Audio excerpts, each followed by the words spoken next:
Und da ist, um es mal im Bild zu sagen, sozusagen auf der anderen Straßenseite eine Partei, die in der Tradition des schlimmsten Unrechts unseres Landes steht, den es in der Geschichte jemals gegeben hat.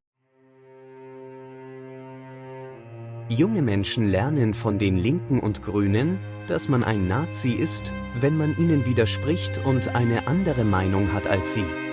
Wer für Meinungsfreiheit ein Grundpfeiler einer Demokratie ist, ist für sie ein Nazi.